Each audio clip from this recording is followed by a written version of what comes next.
Friends, बढ़ते हैं circuit को असम्बल करने की जानिब। इसके लिए हमें दो NPN ट्रांजिस्टर C945 यूज़ करना होंगे। दोनों ट्रांजिस्टर C945 होंगे जो कि NPN है। उनमें से एक ट्रांजिस्टर जिसको Q1 के तौर पर सिलेक्ट करके ब्रेडबोर्ड पर मुनासिब जगह के इंतखाब के बाद लगाया। कुछ फासले पर दाएं जानिब एक और ट्रांजिस्टर जो कि C945 ही है को भी लगाया।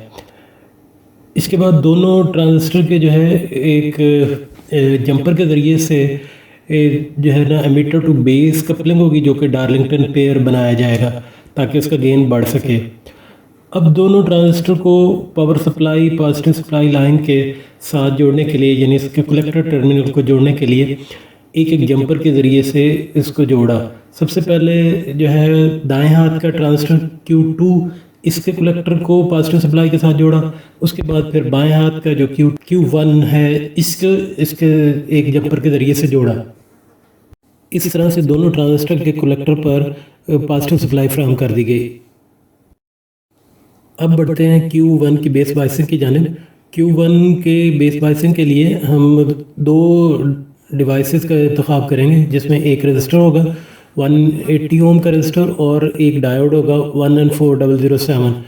तो कपलिंग हम कुछ इस तरह से करेंगे कि पॉजिटिव लाइन जो है एक लाइन के ऊपर हम रजिस्टर को लगाएंगे और फिर वहाँ से डायोड को जो है कनेक्ट करके जो है बेस पर लेके जाएंगे। कपलिंग इस तरह से होगी, बेस की जानिब जो है एनोड टर्मिनल होगा और रजिस्टर के साथ जो है कैथोड होगा। तो बढ़ते हैं इसको जोड़ने की जानिब। 180 ओम का रजिस्टर लिया, उसका एक टर्मिनल पॉजिटिव लाइन के साथ और दूसरा टर्मिनल ट्रांजिस्टर से थोड़े फासले पर वर्टिकल लाइन के साथ खाली छोड़ दिया, लगा के खाली छोड़ दिया।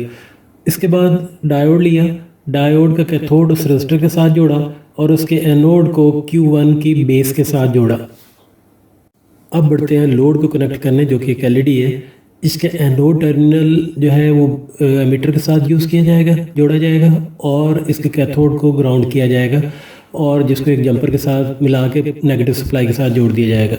एक मुनासिब साइज़ के हुक वायर का पीस लेके इसके दोनों तरफ से इंसुलेशन रिमूव करके एक टर्मिनल कैथोड के साथ जोड़ा और दूसरा टर्मिनल जो है वो ग्राउंड के साथ जोड़ के इस तरह से सर्किट को मुकम्मल किया।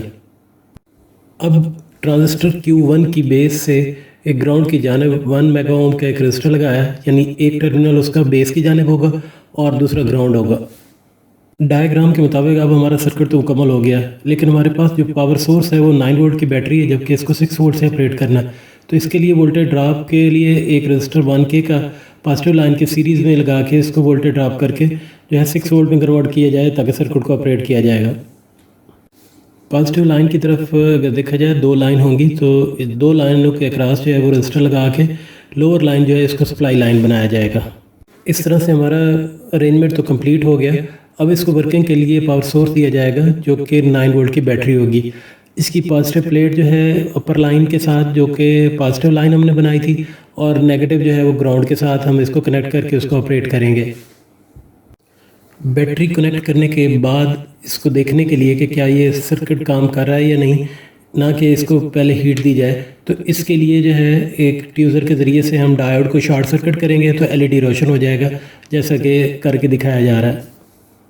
अब बढ़ते हैं एक फाइनल आउटपुट हासिल करने की जानिब।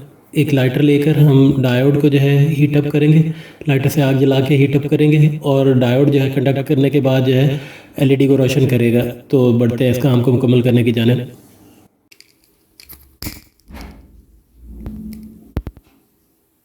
इसके साथ ही अगर लाइटर को हटा भी दिया जाए, जब तक जो है डायोड ठंडा नहीं होगा तो LED ऑफ नहीं होगा जैसा कि दिखाया जा रहा है। इससे ये बात वाज़ेह हुई कि हम डायोड को बतौर डिटेक्टर इस्तेमाल कर सकते हैं कि जब ये कोल्ड हालत में होगा तो ऑफ हालत में होगा, जब हीट अप हालत में होगा तो ये ऑन हालत में होगा।